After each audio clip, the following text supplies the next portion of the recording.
Hey guys, welcome to my video on paper 3. In this video I'm going through questions 11 to 20 of the Edexcel Maths GCSE paper, which was set on the 13th of June 2017.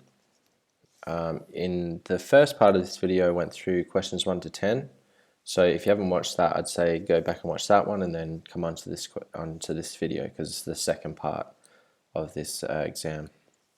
Okay, so question 11 says, Jeff is choosing a shrub and a rose tree for his garden. At the garden centre there are 17 different types of shrubs and some rose trees. Jeff says there are 215 different ways to choose one shrub and one rose tree. Could Jeff be correct? You must show how you get to your answer. So in this question he's saying there are definitely 215 different ways to choose one shrub and one rose tree. He doesn't say about 215, he says there are 215. So that gives us a clue as to the how many rose trees there are. So because we know that there are 17 types of shrubs, so I'm just going to do a little bit of a drawing here. So there's 17 different types of shrubs, and we want to know how many rose trees there are. So if there was one rose tree, we'd know there'd be 17 different ways to choose one shrub and one rose tree. Because if you pick the only rose tree there are, you could also pick one of the 17 shrubs. So if there was one rose tree, there'd be 17 different ways to pick them. If there were two rose trees, then you would have 2 times 17 ways to pick these. So hopefully you can see what we're doing here. We're just multiplying 17 by how many rose trees there are to get the total probability. And so if we look at this number 215, we can if we kept going down here, we should get a number that equals 215. So we can divide 215 by 17, and that gives us, if we do that calculation, it gives us 12.647, and the decimals keep going. And now this is interesting because it tells us that what Jeff has said is there are definitely only 215 different ways to choose one shrub and one rose tree. But so he's saying that he can get 12.647 rose trees. But that's not possible. We can only have 12 rose trees or 13 rose trees in effect. So this tells us that Jeff cannot be correct.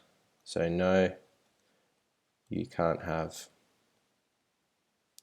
12.6 rose trees. Hopefully that made sense. Question 12 says the points A, B, C, and D lie in order on a straight line. So AB to BD is 1 to 5, and AC to CD is 7 to 11. And you need to work out the ratios AB to BC to CD.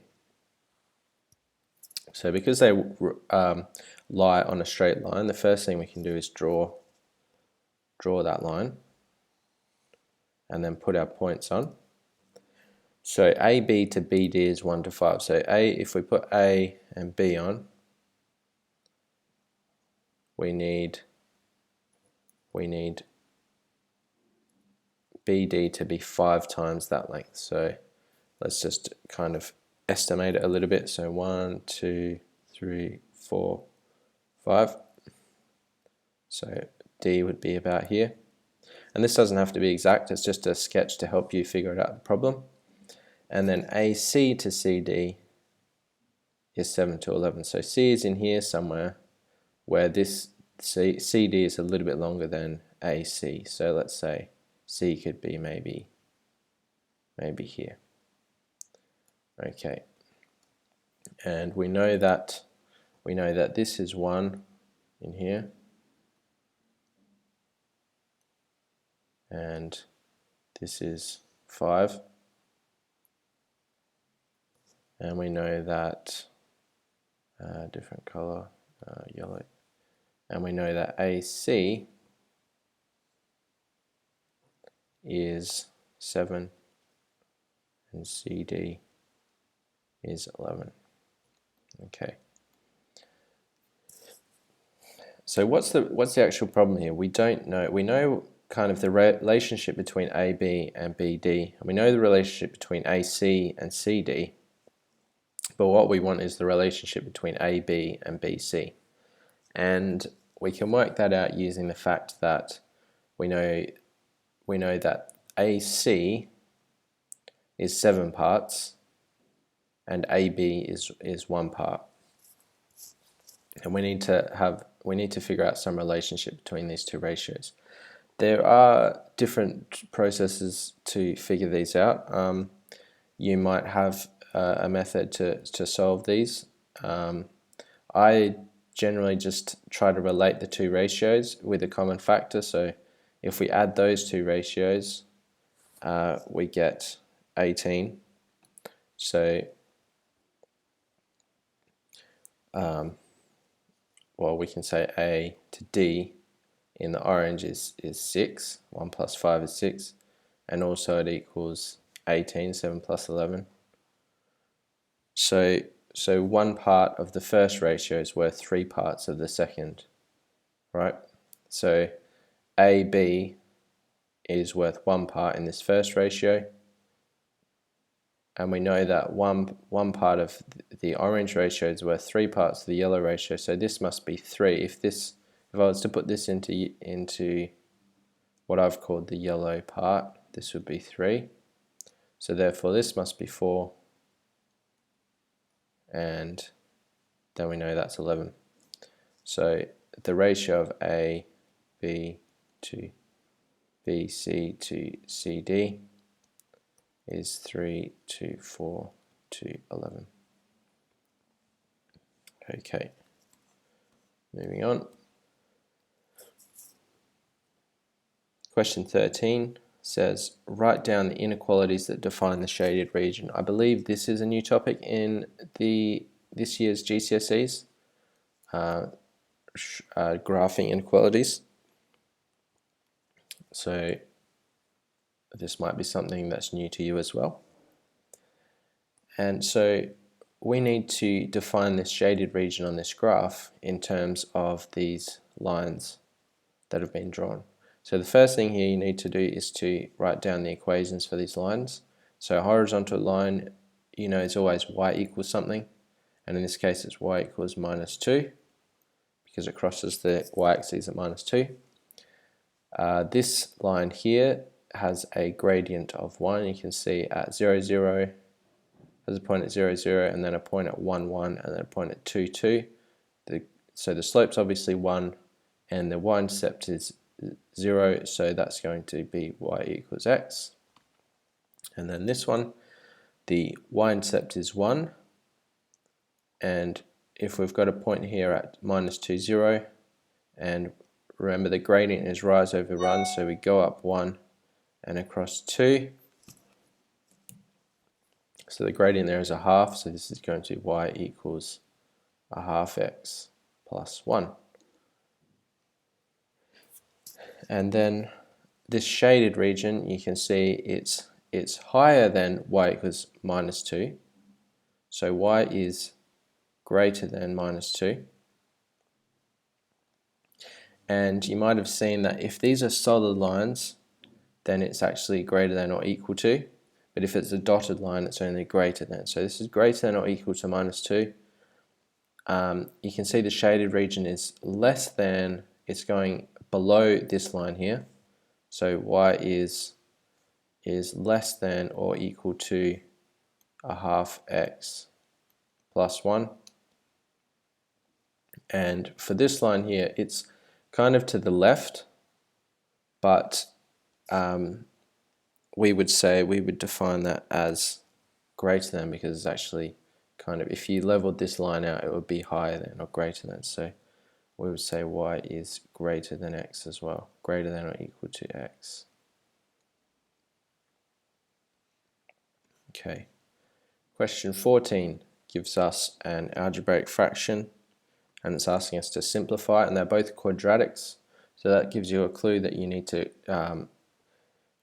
factorize those quadratics first, and then you'll probably have a common factor which you can cancel out. So x squared minus 16, that's easy because that's a complete square, so any complete square will just be the square root of the second number, x minus 4x plus 4. And then the next one, well, we need to figure out some factors of 12, because that's the last number. Factors of 12, and one of those multiplied by 2, and that would give us minus 5. So factors of 12, well, 6 and 2, or 3 and 4. If I use 3 and 4, I can multiply 4 by 2, that will give me 8, and then take or add 3, and that will give me 5. So I know that they have to be 3 and 4. And this will be 2x here multiplied by 4. And then 1 has to be negative, so that's going to be the minus 4, because minus 8 plus 3 will be minus 5. And then you can see here I've got an x minus 4 and an x minus 4. So this is going to be x plus 4, just what's left over, x plus 4, 2x plus 3. And that's finished because there's no other common factors I can cancel. Part B of question 14 says make V the subject of this formula, and on the right hand side, so it says W equals 15 bracket T minus 2V bracket divided by V. So we need to get both of those V's isolated on the left hand side and everything else on the right hand side. So firstly, multiply that V to get rid of the fraction. So I've got over here, I've got VW equals 15, and we could expand those brackets as well at the same time. So I've got VW equals 15t minus 30v, and then I've got this 30v. I want to bring this v over to this side as well. So I could say VW plus 30v equals 15t. Then, well, here I've got a common factor now of v, so I can factorize that and get v bracket w plus 30 bracket equals 15t. And then all I need to do is divide by what's in these brackets here, and v equals 15t over w plus 30. That's a pretty straightforward rearranging a formula question. I know a lot of people have trouble with these questions, but I think if you're confident with your algebra and rearranging things algebraically, you shouldn't have any trouble with these types of questions. It's really no different to any other type of algebraic problem. But yeah, let me know if you had any troubles with that question. Question 15. This is quite a long-winded question, actually. It gives this figure, and it says the area of triangle ABC is 6 square root 2 meters squared. Calculate the value of x. Give your answer correct to 3 significant figures. Okay, so here we need the area of a triangle formula, and hopefully you had this memorized. Or I'm not sure if the exam actually had it in the start or in the cheat sheet or not, I'm not sure. But the area of a triangle formula says area equals half AB sine C. So if this was A and this is B and this was angle C, you can figure out the area. So we're given the area and we need to find x. So the first thing we can say is the area 6 square root 2 equals half A. In this case, A is one of these, so let's say A is x plus 3, and then B is 2x minus 1. And the angle is 45, so we can say sine 45. Actually, need to give myself a bit more room here because there's a lot of working on this question. And then we need to simplify all of this. So 6 square root 2 equals, the first thing we need to do is figure out sine 45. So now you could put that into your calculator. I guess you get 0.707 something I think, or you could use your little trigonometry triangles, and you know that when there's a triangle with two angles of 45, these sides are 1 and this is square root 2. So sine of 45 is 1 on square root 2. Because if you take, it'll be opposite over hypotenuse there. I'd say it's probably easy to work this question out if you have the exact answer for sine 45 rather than decimals. Because if you put a long list of decimals in there, it just makes it a bit, I guess, a bit more time consuming maybe. But you probably still get the right answer. So let's simplify this some more. So we could times this side by 2, and then times it by square root 2 as well. So if we multiply that by 2, we'd get 12. And then if we times it by square root 2 times square root 2 is just 2. So that's going to be 12 times 2 on this side. And then on this side, I'm just left with these brackets, which I can expand out using FOIL. So that will be 2x squared minus x plus 6x minus 3. And then I've got 24 equals 2x squared plus 5x minus 3. And then what we end up with is a quadratic equal to 0, and then you need to solve that quadratic either by factorizing or by using the quadratic formula, and we'll see in a minute. So if we get rid of this 24, bring it over to the left hand side, and then I'm going to bring everything on this side over to the left.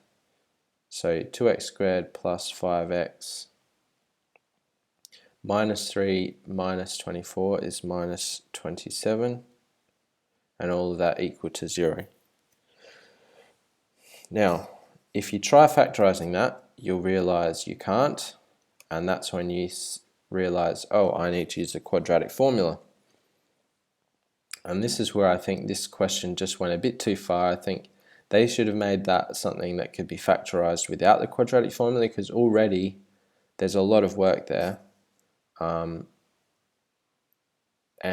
to make people use the quadratic formula is a step too far in this question, I think. But anyway, that's what they were asking for. So this will be minus b plus or minus the square root of b squared minus 4ac divided by 2a. That's the quadratic formula. And so this is b, this is a, this is c. So if you plug all of those in, you get minus 5 plus or minus the square root of 25 minus 4 times 2 times minus 27 all over 2 times 2, which is 4. And if you work all of that out, that in there becomes the square root of 241, which becomes minus 5 plus or minus 15.5242 over 4.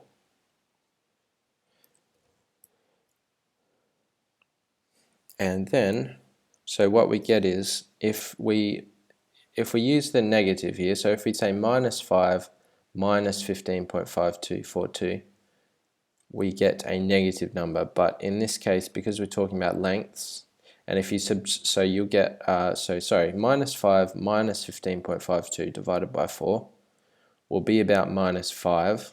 And if you substitute minus 5 into either of these equations, or expressions, you get a negative, and a length obviously we know can't be a negative. So the only one we can use here is minus 5 plus 15.52 on 4, which comes out to, so x equals 2.63104, etc.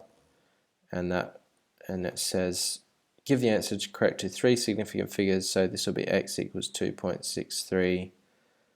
What are we talking about? Meters. Okay, and that's that question finished off. Yeah, as I said before, I think that's too much asking to do all of that and then the quadratic formula as well, but that's what they're asking for. Okay, question 16 is an iterations question that says, using x subscript n plus 1 equals minus 2 minus 4 over n x to the n squared, with x0 equal to minus 2.5, find the values of x to the x1, x2, and x3. So when you're given an iterations question, you're usually given this beginning value, and you just need to substitute that into the formula to get your next iteration. So in this case, x1 will equal minus 2 minus 4 on minus 2.5 squared. And then just you need to do some calculator work, and that comes out to minus 2.64. Then to get the next iteration, you need to plug that x1 into this formula again, over minus 4 over minus 2.64 squared. And again, do calculating correctly, make sure you're not making any mistakes, and you get minus 2.5739.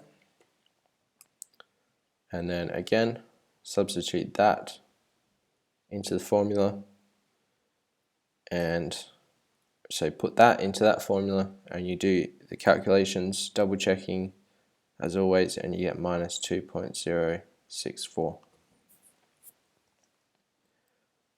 Okay, now then it's asking us to explain the relationship between the values of x1, x2, and x3 and the equation x cubed plus 2x squared plus 4 equals 0.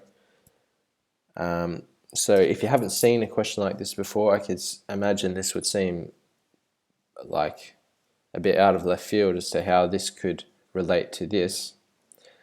So let's have a look at this equation first. X cubed plus 2x squared plus 4 equals 0. How could that possibly relate to this equation up here, you might ask? Well, we've got an x squared in here and an x on this side. And if you multiply everything there by x squared, you might end up with an x cubed. So is there a way we can factorize this or rearrange this equation somehow to get to this equation? That's the question you should be asking yourself.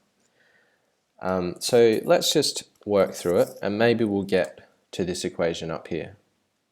Maybe we can get there somehow, because there's a 4 there as well and a 2, so it looks kind of similar. So the first thing you could start out with is factorizing this part of this expression. So just take an x out of these two terms. So x, or even an x squared, sorry. Take an x squared out of x cubed, and you're left with x, and then plus 2 plus 4 equals 0. This is already looking like we could get here. The next thing we could do is, let's say, bring this 4 over to the other side. So we could say x squared x plus 2 equals minus 4. Then divide that by x squared, so x plus 2 equals minus 4 divided by x squared. Then subtract, then bring that plus 2 over to this side, and we've got x equals minus 2 minus 4 on x squared. And let's go back to the original equation. And we've got that right hand side exactly, and x on the left. So that's the iteration formula from this cubic.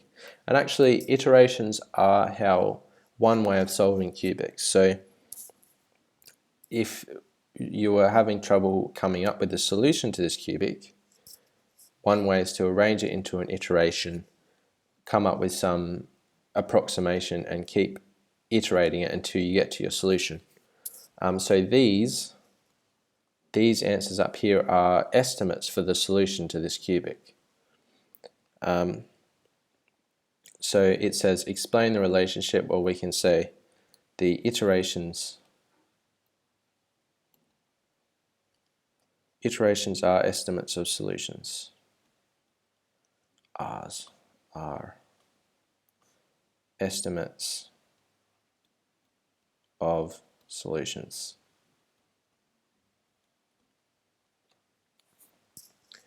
Okay, and that is question 17. 16, on to question 17. Question 17 says, a train travels along a track in 110 minutes. Correct to the nearest 5 minutes. Jake finds out that the track is 270 kilometers long. He assumes that the track has been measured correct to the nearest 10 kilometers. Could the average speed of the train have been greater than 160 kilometers per hour? You must show how you get your answer. So let's just tackle part A first. So if a train travels along a track correct to the nearest 5 minutes, we know, in other words, it's been rounded to the nearest 5 minutes. So what would round to 110? Well, what rounds up to 110 is anything is either 107.5, because anything less than that actually rounds down to 105 to the nearest 5 minutes. Oops. And what rounds down to 110? Well, that's anything less than 112.5. 112.5 and higher rounds up to 115 to the nearest 5 minutes. So there are our upper and lower bounds for the time in minutes. And then Jake's assumed that the length has been rounded to the nearest 10 kilometers. So what rounds to 270? Well, that's 265 will round to 270. Anything less than that rounds down to 260, and the upper bound here is 275. Okay, so using those numbers, could the average speed of the train have been greater than 160 kilometers per hour? Well, how can we find out the highest speed for this train? Well, remember, the speed is distance over time. So you're going to have the highest speed when this number, the distance, is the highest and the time is the lowest. So we take the highest possible distance and the lowest possible time,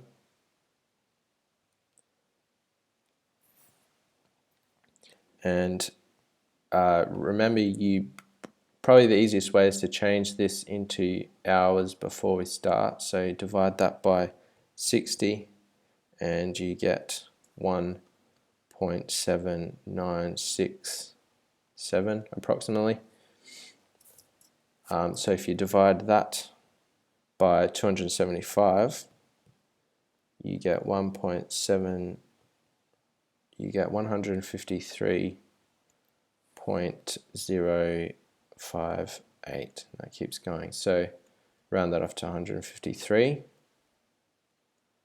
So is that greater than 160 kilometers per hour? No, that's the highest possible speed that it could have traveled at, and it's less than 160 kilometers per hour. So we say no. Then Jake's assumption was wrong. The track was measured correct to the nearest 5 kilometers.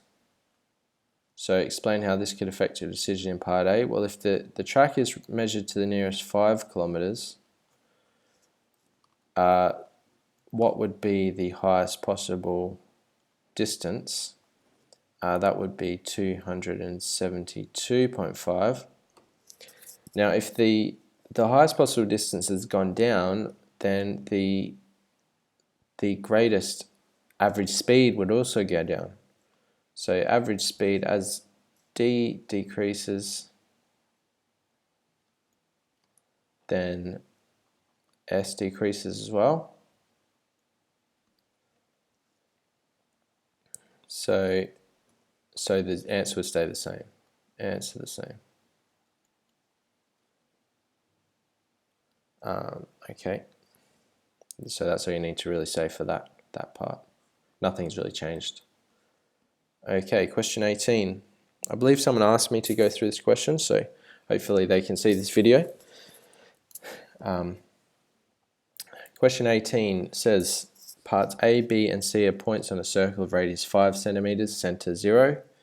DA and DC are tangents to the circle. DO equals 9 centimeters. Where's DO? DO is in here. Work out the length of arc ABC. Give your answer correct to 3 significant figures. Okay. Whenever I see these geometry type questions, I think that there's probably a few different ways to answer them, because there's always different ways to find angles and lengths of triangles. You've got Pythagoras and you've got the trigonometry ratios and all these different types of things. But let's have a look. So we're told that they are tangents. So we know that tangents meet a circle at 90 degrees. And we're told that this is 9 centimeters. So we have two sides of the triangle. And, well, they're asking us for this arc length. And the only thing really we need to find an arc length for is the radius and an angle. So our goal here is to find this angle in here, AOC. So I'd say probably that to find that angle we need to find these angles in here. Right. And I think that's possible because we're given two sides of this triangle and it's a right angle triangle. So when you've got two sides of a right angle triangle, you can think trigonometric ratios. Remember, because if you've got, say, the cosine of something, cosine of theta equals adjacent over hypotenuse. If you've got those two sides, you can find the angle. And in this case, that's what we need to use. So if we are looking for this angle in here, let's call that theta. We've got the adjacent, 5 centimeters. The length of the adjacent side is 5 centimeters. The length of the hypotenuse is 9 centimeters. So the cosine of theta will be 5 on 9. And then to find that angle, we need to do the inverse cosine of 5 over 9. And that's on your calculator as well. If you find the inverse of the cosine on your calculator, divide 5 by 9 and you get an angle of 56.25. Okay. So for the inverse cosine of 5 over 9 you get 56.25. And then, so we know that this angle in here will be the same as theta, because these are the same lengths, meaning D and the radiuses are the same lengths. So we know that this total angle here will be 56.25 multiplied by 2, which is 112.5. And now we have enough information. Actually, we need to find this angle in here. So angle AOC will be 360 angles around a point minus 112.5, which gives us 247.5 for this angle. So now we have enough information to find the arc length. And an arc length is basically just what fraction of that angle multiplied by the circumference of the angle gives us the arc length. So, and the formula looks like this. So arc length equals 247.5 over 360. So that's that fraction of an angle multiplied by the circumference. Now circumference is given by 2 pi r multiplied by the total circumference 2 pi r. So that's the formula for an arc length. So if you work out that fraction, that gives us 0.6875, and we know the radius as well of the circle is 5. So if you put that into a calculator, you get 21.5, my apologies, 598, and it keeps going. And the question asks for the answer to 3 significant figures, so this is going to be 21.6 centimeters.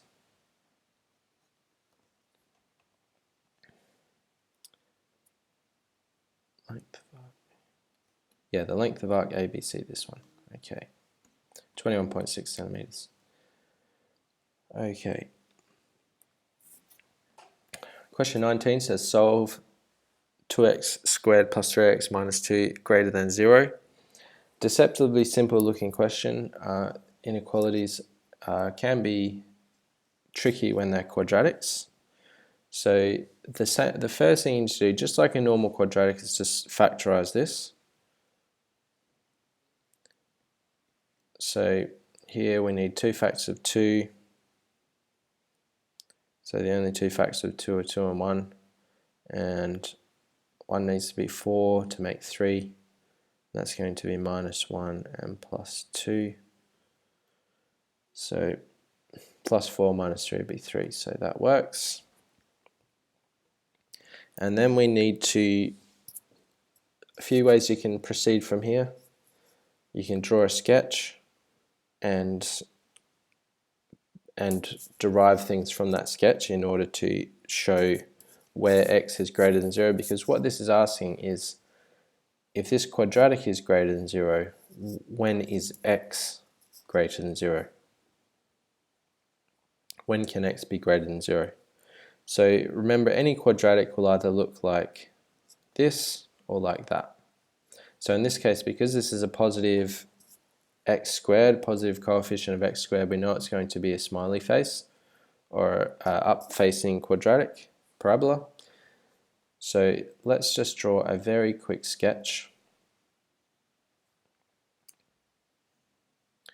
And on this sketch, now we know where we can figure out where the x-intercepts are. If you were solving this quadratic and you factorized it like this, you know that x could be x plus 2 is equal to 0, so x could equal minus 2, or x could equal 1 on 2, or half.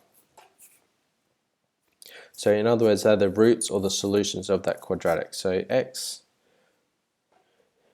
So when this quadratic equals 0, x is minus 2 and a half. So that's where that quadratic cuts the x-axis. So if we were to do a quick sketch, oops, it looks something like that. Wow, that's really bad. Hang on, let me do that again. So if we try to draw, okay, it's a little bit better. So it cuts the x-axis at minus 2 and a half. And what this is asking is when this quadratic is greater than 0, in other words, bigger than above the x-axis, when it's up here somewhere, what does x equal? So basically x can be less than minus 2 because that's when the graph is above the x-axis. So x can be greater than minus 2. Sorry, not greater than, less than minus 2. And when the graph is above the x-axis, x is greater than a half. Okay. So probably I'd say you have to sketch the graph first, find the roots, sketch the graph, and figure out when is the graph above the x-axis. What does x equal when it's above the x-axis for these? Okay, question 20. It says the equation of a circle is y equals a to the x. So the equation of a curve is y equals a to the x. A is the point where the curve intersects the y-axis. State the coordinates of A. I'll state the coordinates of A. So when the curve intersects the y-axis, we know that x will be 0. So when x equals 0 here, so when x equals 0, y equals a to 0. Anything to the 0 is 1. So y equals 1. So the point A must equal 0, 1. That's that done. The second part says the equation of circle C is x squared plus y squared equals 16. The circle is translated by the vectors 3, 0 to give circle B. Draw a sketch of circle B, label with coordinates the center of circle B and any points of intersection with the x-axis. So they're asking us to draw a sketch, so it needs to be quite neat. I'm going to struggle with this on the computer, but I'll give it my best shot. So when you're given the equation of a circle, the coefficients of the x squared and the y squared, or, well, it can look a few ways, but the numbers related to x squared and y squared are is the center, and the number on the right hand side of the equal sign is the radius, so the radius squared. So the radius squared equals 16, so the radius must be 4. So we know the radius of this circle is 4, and we know there's no numbers over here, so we know the center is 0, 0. So we can draw our first circle. So it says draw a sketch of circle B, right? So we need to do B. So if we draw our graph in first, and we've got our, might have to go a little bit further this way. Got our scale as neatly as you can when it asks you to sketch something. And like this. Okay, so circle C had a center at 0, 0 and a radius of 4. -4. And 1, 2.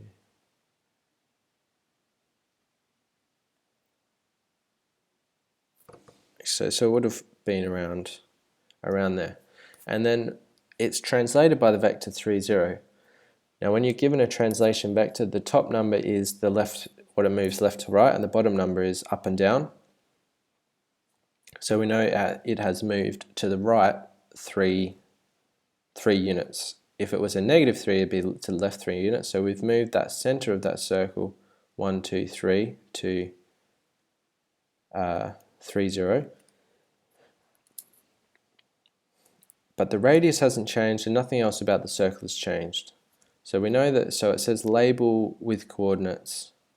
So we know that this is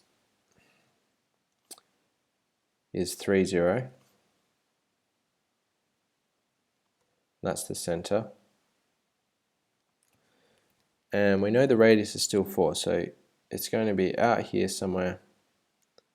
And this is going to look particularly like, this isn't going to look particularly like a circle, but I'll give it my best shot.